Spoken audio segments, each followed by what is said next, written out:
The vehicle we're working on today is a 1974 Chevy K20. That means it is a 3/4 ton long bed 4x4. This thing was seen in a couple of episodes of Dirt Every Day, which means it was built by Dave Chappelle and Fred Williams. After it was used in those shows, it went to the infamous Motor Trend storage and it sat outside and it was sort of neglected. It was there for a couple of years, sitting on a half-flat tire, and in its heyday, Dirt Every Day did 2 episodes with it. The first one, they just bought the thing stone stock and took it on the Rubicon Trail, which, as you may know, is sort of a medium difficult rock crawling trail, the type of thing you don't want to do with a stock full-size truck, which means they bashed this thing so hard. I had a hard time watching it because they just caved in the bed and the door and just wrecked the thing. But then they came back in a second episode and hopped it up a lot. They focused on getting some 40-inch tires on the thing. These are Cooper 40 by 1350 17s. And to do that, they installed all off-road design suspension. That's a company that specializes in these square body trucks. So it's got shackle flip in the back and shackles in the front and leaf springs on it. The transmission is a SM465, which is a granny low 4-speed. They had that rebuilt. It's one of my favorite things about the truck. I love the stick in a 4x4. Then it's got the super trick off-road design transfer case doubler. It's the front half of a chain-driven NP203 transfer case coupled with the truck's stock NP205 gear drive transfer case. And the reason for that is you can choose 1 transfer case or 2 when you're going in low range. And so you've got twice the number of gears. So you can make it crawl, or theoretically, you can make the thing blast. It looked really cool on the episodes. I saw the capability. I had dreams of taking the thing 4-wheeling myself. And to be honest, this all started because I thought I might want to buy the truck. So Steve and I are going to wrench on it and find out, do I love it or do I list it? I think I love it, but I'm just not sure. I think I'm falling in love with it because it's a big Chevy pickup. So here's my plan. Okay, let's hear it. Ultimately, I would just want to drive the thing around, maybe off-road it, bash it, and find out if it's everything that I think it is. And more? But first, we have to make it run and drive. I know a couple things that are wrong with it. First of all, they chucked 2 drive shafts out of it, and so we need to get a rear drive shaft. I already ordered one last week. Okay, easy. And I know they told me it wouldn't start. Come on, pop the hood, Freiburger. Ooh, it's got the Holly off-road carburetor on it. Does it have a battery? Oh, there's no battery in it. That's why. No battery. Okay, Steve, go for it. What? I'm getting minimal activity here. Oh, this is weird. When you turn the key, the ground cable moves. Never seen that before. It has like a mini starter on it. Should I smack it? Sure. That needs a starter. Yeah. That's junk. How do you say basura in Espanol? It's basura. In with the new. The application for the mini starter is 91 Chevy truck. Smaller, lighter than the old style. Okay, Steve, give it a shot. Clutch in and... Yes. There's no fuel in the filter yet. It's probably out of gas, but I'm gonna ether it to see if we can make it run, to see if we can make the mechanical fuel pump pick up. The choke is completely shut, and it probably won't start that way because of the air restrictions, so I'm gonna shove that wrench right there to hold it open. Open the throttle, Steve. Okay, try it. Ooh, that was pingy, but it did pick up fuel. All right, let me grab this drive shaft, then we can drive it.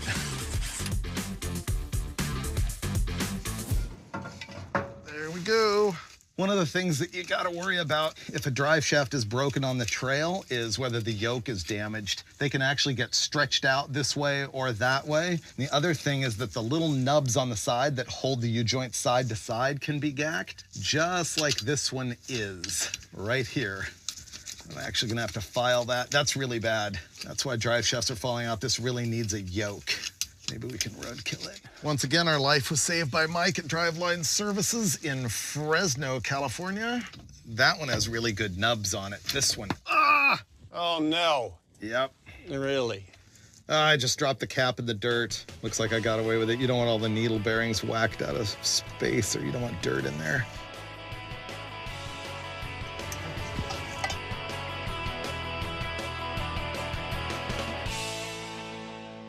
Test drive dibs. Oh, You can have it. I want you to drive it, David.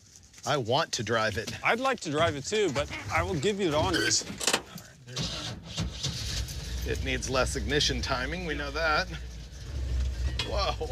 Man, it's got a wobbly suspension. Why does it feel like that? It's got no power steering. Oh, no. Back to the old drawing board, as they say. Here's what just happened. Hopped in, tried to make it drive. We had to figure out the transfer case shifters. Remember, there's 2 transfer cases, 3 sticks. So we messed around with that a little bit, but then it has no power steering at all. And with these tires, that means you basically can't drive it. Power steering system was completely empty, so it must have a leak. All right, firing it up. Try it. Starting to work. Feels good. Wow. The problem here is that power ram, which is just a hydraulic cylinder to aid in steering assist, it is just puking fluid out of the seal where the ram goes in and out. And that's probably not gonna change.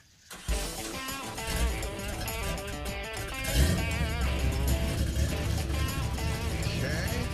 How's the steering? Fine. How come this feels a little wallery? The front locker is locked, and I think the hubs are locked in place. Oh, the tires are all flat spotted. Yeah.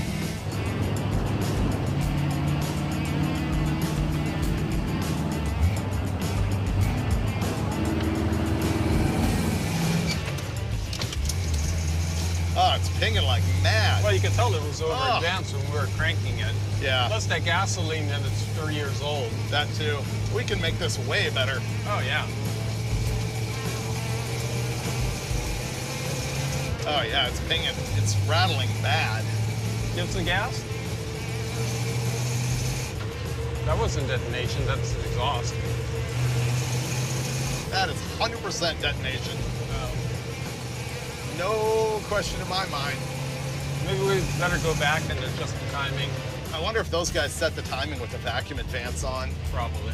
Yeah, let's go back and fix that.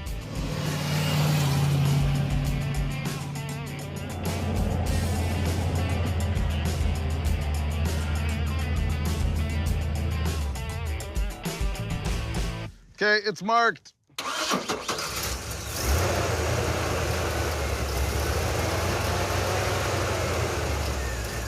Okay, stop. I think it was over advanced, though. Like crazy. Yeah. Okay, try it.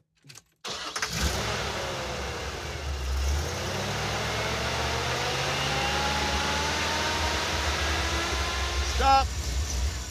It's got 24 initial and 35 total. It just has very little swing in the distributor. It'll work okay at wide open. We can mess with it when we take it apart. We've got the timing set as well as we can, given what we have to work with. It can probably be optimized further, but for what our purposes are now, I think it's going to be good enough.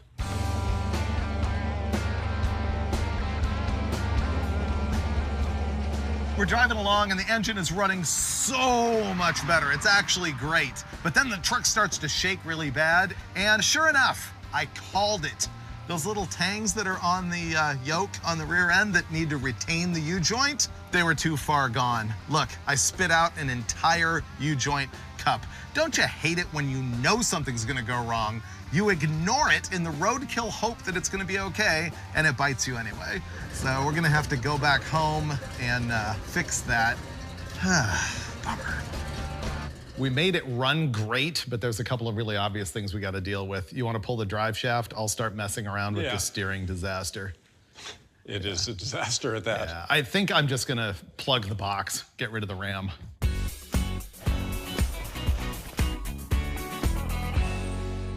Steve's working on pulling out that bad drive shaft. I'm starting to deal with the massive power steering fluid leak from the power ram that's here on the axle. I always battle these when I use that power ram. I think what I'm gonna do is abandon that, pull these lines off, and just put caps at the power steering box and not run the ram, just have regular power steering just for now. 15.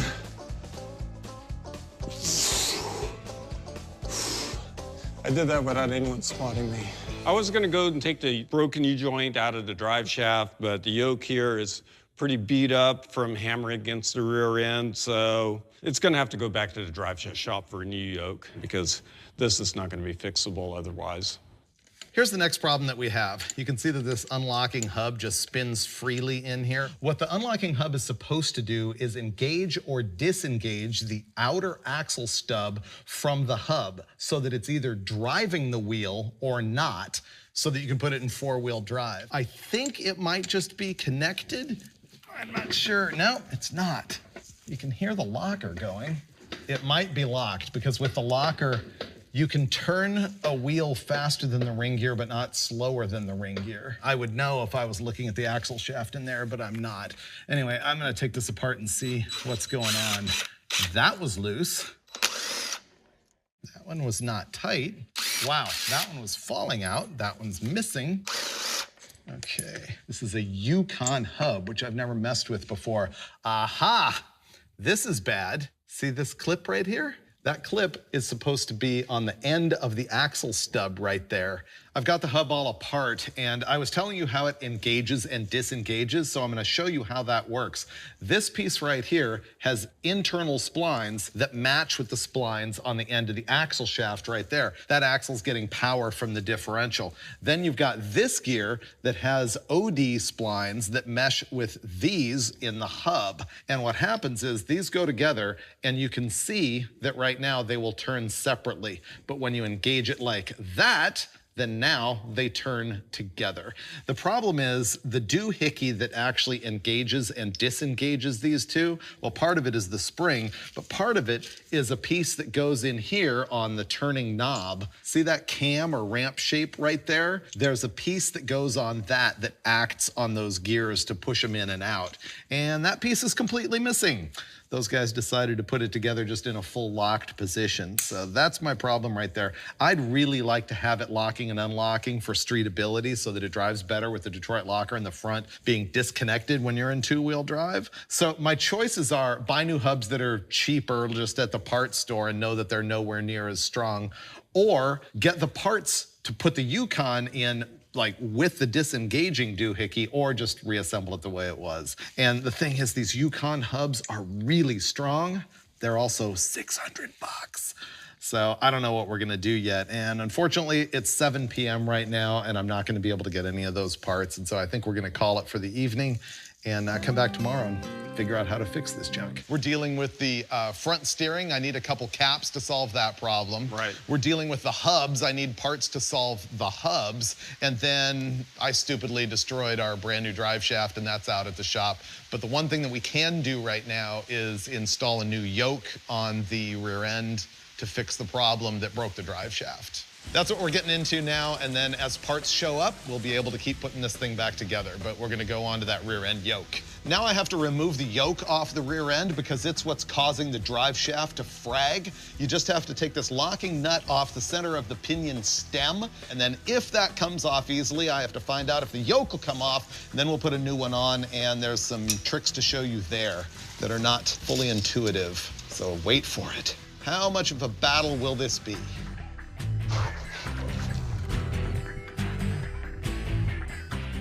Here's a tip about this. You don't want to like rattle it with the gun and have the pinion smashing itself on the ring gear or in the locker slack or anything like that. This doesn't seem to have that problem. All right, now, will the yoke come off? We're gonna have to use a puller, that's butch. Steve came up with this, which is gonna be way better.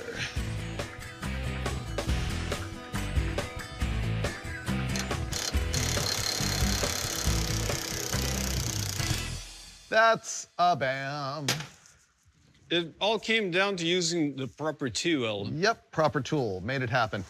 What I have here is the old yoke, and the problem is the locating tabs on either end are completely worn out and broken. We are going to replace it with this one, which you can see has a very, very heavy-duty locating stop on either side. I'm gonna prep this out and then get busy installing it. I'm gonna use red Loctite on the pinion nut. Before I do that, I'm gonna clean this with brake clean. This is a step guys usually don't follow, but I can tell you this. You're not going to glue two pieces of metal together when you've got a greasy surface, no matter how much Loctite you put on. It has to be clean and dry for Loctite to work at all. So that's going to be your super tech tip of the day. Now this should slide right. There we go. The nut. I've got that impacted on to the exact specification I was after. I'm gonna move on to putting the drive shaft back in because that's finished. Steve is finishing up the drive shaft, and I am back on the hub situation. I talked to my guys last night and found out that we had somebody who was trailering this truck around who was not directly involved with any of our shows, and imagine this. They couldn't steer it, and they thought it was because the hubs were locked up, and so they took them apart and pulled some parts out of it, put them back together, assuming that that was going to unlock it, which it didn't, and then the parts got lost. And so that explains that. Remember, I told you that my options here were going to be fix the old ones, put them back together the way they were, or install new hubs so that we can unlock them. Well, that's exactly what I am going to do. Steve talked me into the fact that we really wanted to see how much better the truck can drive if we've got the front end unlocked. And so I got some new Warn hubs from the local parts store. And I will say they are not even the Warn premium hubs. They're aluminum, they are light duty, and not really meant for this application with a giant tire on it. But we're going to install them so that we can see how it drives with them unlocked, and then we'll lock them and blast around in the mud and hopefully not break them. And if we do, we still have the old Yukon units left over. So let me just slam this together. It's actually really easy. The tang.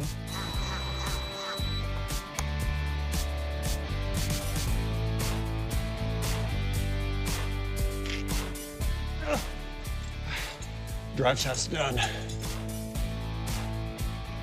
While Steve's not here, I'm gonna reveal to you that one of my goals here is to show Steve that this can actually be okay on the street. When we were out doing the test drive of it, he was honestly kind of freaking out because it handles like pretty bad. It seems to have a lot of bump steer. He is not used to like a hardcore off-road rig. He's not used to lockers, soft suspension, any of that stuff.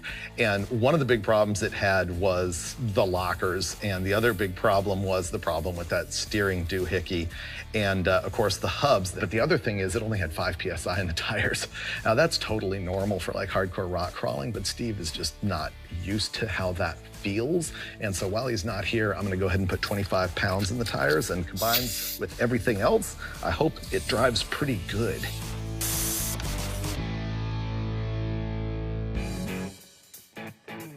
We made it to Hungry Valley's four-wheel drive training area here, which is pretty cool. There's a stair-step block, there's a frame twister, there's a rock crawling course where all the boulders are in concrete so they don't move. They just added a massive rock pile. There's like big sewer pipes buried in the ground. It's gonna be cool. It's kind of like an amusement park for your giant Chevy pickup. That's it. Right. I think the first thing that I want to do is go in the frame twister and pull it up there and get maximum articulation, and I want to park it and get out and like... See how twisted our frame is? The frame, and also our brake lines stretched, or the shocks topped out, stuff hitting each other, all that stuff. Oh, technical. I'm gonna air down first though. All right. If you're new to off-roading, you might not understand the whole picture here. So I'm gonna explain it to you. Mostly it's for traction, but the big thing for me is ride quality. When you're off-road in bumps and rocks and stuff, if you make a softer tire, it just rides so much better. But it's also really good for traction in 2 different ways. First of all, these outer lugs might not even be touching the ground when it's at full pressure, whereas they will be when it's soft. So it helps the tire get wider and contact more. But also, it makes a longer contact patch, so that's more traction. Think of it, if you're driving in sand, you want a big contact patch. It's like the difference between walking in snow in a sneaker versus a snowshoe. The bigger patch prevents you from falling through. All right, so I'm gonna take this thing down to 13, then we're gonna go hit that frame twister. The fast way to do this is to pull the stem out. I don't have a stem puller, so I'm doing this.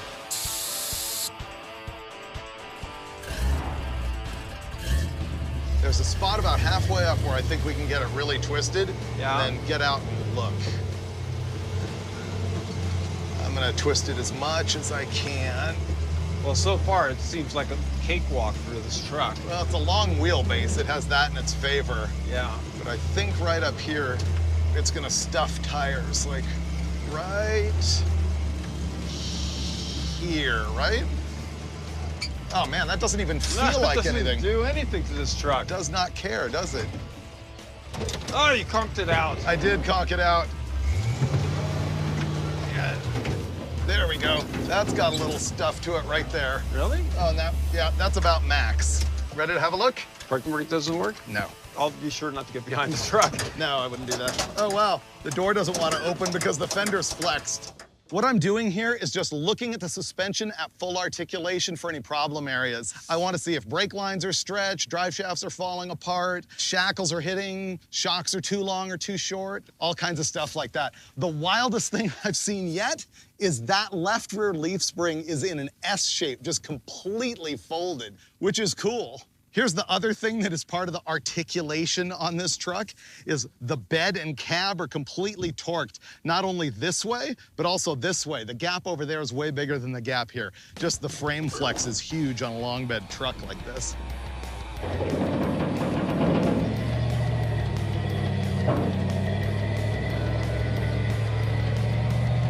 All right, before we go for actual rock crawling, we're gonna go to the sewer pipes.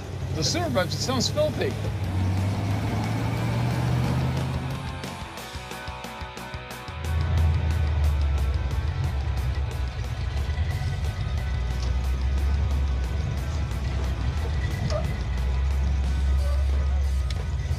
Yeah, this truck's barely wide enough for it. Is it? Uh-oh, that's not good. I wonder if it'll high center in the middle of it. I don't know. You want me to get out and spot? Do you want to? Considering it. You've got a diff rock. That sounds remarkably like a bunch of seals. You might have to bounce it by going backwards and then dart forward. There's no bouncing it backwards. Why not? Wow, impressive. You were right. Well, of course I was right. I'm the spotter. I should never question the dosage. From here, it's a layup from here. He's done.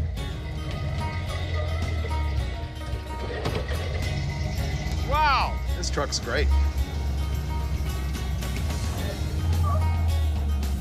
Might as well finish this out. Okay, a couple hairy moments there, but overall I feel really good.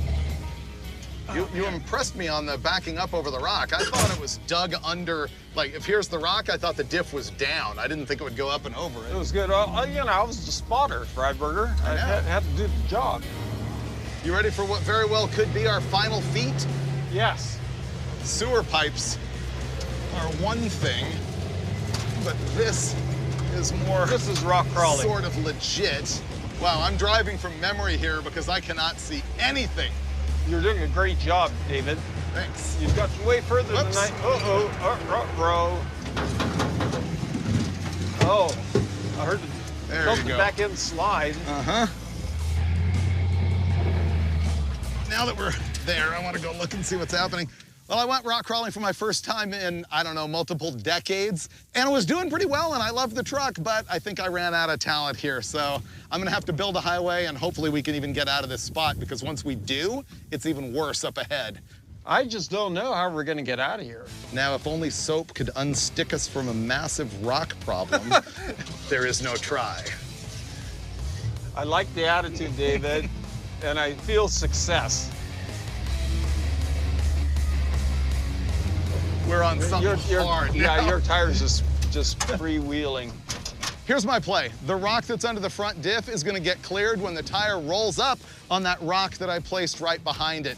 In the back, it's a pretty bad stuck, but I'm gonna have Mason in our production truck just put a little pressure on the back end. He's not gonna jerk it. He's just gonna keep a load on it so that the diff gets up and over the rock and away from the drive shaft in the back.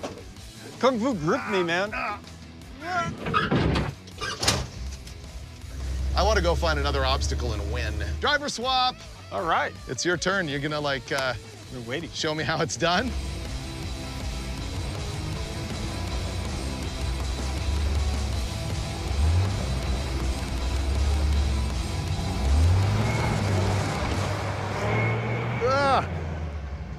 Okay, now this way. Crawl it, crawl it. Okay, come driver a little. No, driver. There you go. Come driver. You're good. You have to crawl it. There you go.